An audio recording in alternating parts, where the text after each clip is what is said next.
Deux accidents graves en quelques mois dans la même entreprise près de Lille. Ce matin, un ouvrier a été grièvement blessé lors d'une explosion dans une colonne de raffinage de zinc de l'usine Métal Europe. En juillet dernier, 10 personnes étaient mortes dans les mêmes circonstances, exactement au même endroit. Reportage France 3 Lille, commentaire Pascal Justice. L'explosion qui a eu lieu ce matin et qui a grièvement brûlé un ouvrier s'est produite sur la colonne de raffinage de zinc qui avait explosé en juillet dernier. À l'époque, 10 personnes avaient trouvé la mort.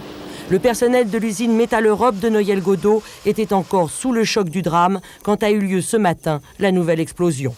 La colonne venait d'être remise en service la semaine dernière, après 6 mois de reconstruction.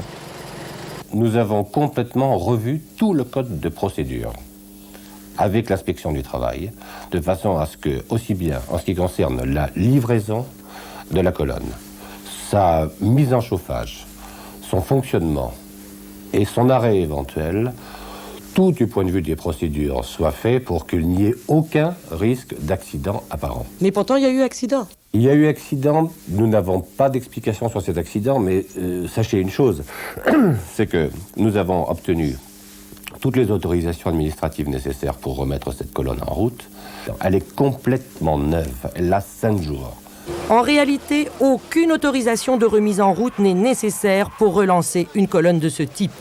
La décision a été prise par l'entreprise, mais il est vrai que l'inspection du travail, après son enquête sur le terrain, avait demandé que soient remplies certaines conditions de sécurité. La direction de l'usine de Noyelles assure que tout a été fait en conformité, mais reconnaît que l'administration n'est pas venue vérifier.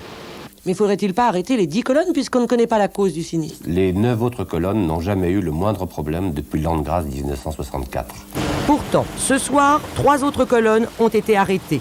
Un ouvrier se trouve entre la vie et la mort sans que l'on sache pourquoi et une information judiciaire vient d'être ouverte.